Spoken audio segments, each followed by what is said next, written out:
সাত সকালে ধর্মনগর রেল স্টেশনের কাছাকাছি এলাকায় 4 বাংলাদেশের নাগরিক আটক। ধর্মনগর থানার ওসি হিমাদ্রি সরকারের কাছ থেকে জানা যায়, প্রতিদিনকার মতো আজও মোবাইল দল পেট্রোলিং করার সময় স্টেশন রোড এলাকায় 4 জন ব্যক্তিকে সন্দেহজনকভাবে ঘোরাফেরা করতে দেখে। তখন তাদেরকে জিজ্ঞাসাবাদ করা হলে জানতে পারে তারা বাংলাদেশের নাগরিক।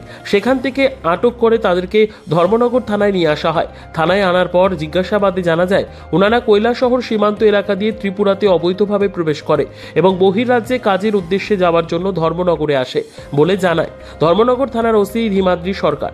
আটক 4 জন হলেন মোহাম্মদ হানিফ, মোহাম্মদ ইউসুফ আলী, পারুল বেগম এবং জেসমিন আক্তার।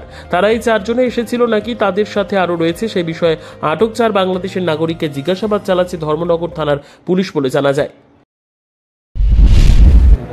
তোমরা কবে আইছো ইন্ডিয়াতে?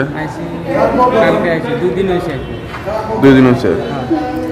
তোমরা কোন দিকে আইছো ইন্ডিয়াতে? এই জায়গা থেকে ব্যাঙ্গালোরে যাওয়ার উদ্দেশ্যে আইছি, কিন্তু কোন জায়গায় আমরা এটা চিনি না, জানি না যে কোন জায়গাতে কোন জায়গাতে নিয়ে এসে রাতের বেলা। ঠিক আছে, বলতে পারি না। আর আমাদের দেশে তো সার্ভিস খুব কাজ কামের খুব অভাব, যার কারণে আমরা এই জায়গায় এসে বলছি যে কাজ করে দিয়ে খাওয়া দেবে, অসুবিধা হচ্ছে না, বৌমা এগুলো না খাই থাকতে চান, সেই জন্য আসছি। তোমরা কই যেতে আসলে? এই জায়গা থেকে ব্যাঙ্গালোর নেওয়ার কথা বলছি। আজকে যেতে আসছো তোমরা ব্যাঙ্গালোরে? আজকে টিকিট কেটে গাড়িতে উঠে দেওয়ার কথা, কিন্তু এরা স্টেশনে আমাকে নামাই দিয়ে এরা কোথায় চলে গেছে আর বলতে পারি না। কোন দালালে আনছে তোমরা? দালালের নাম তো বলতে পারবো না, দালালের নাম জানেন আপনি?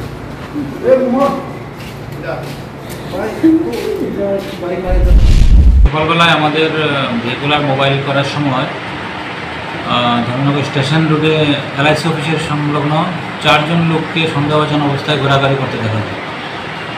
তো তাদের জিজ্ঞাসাবাদে জানতে পারা যায় তারা বাংলাদেশের নাগরিক। তাদের মধ্যে 2 জন পুরুষ, মোহাম্মদ হানিফ এবং মোহাম্মদ ইউনুস, আর 2 জন মহিলা। তারা কোথা থেকে, কোন বর্ডার থেকে ভারতে প্রবেশ করেছে জানা গেছে?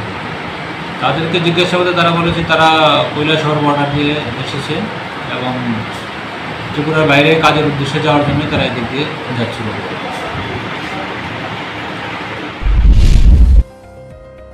নিজস্ব প্রতিনিধির রিপোর্ট, দুরন্ত টিভি।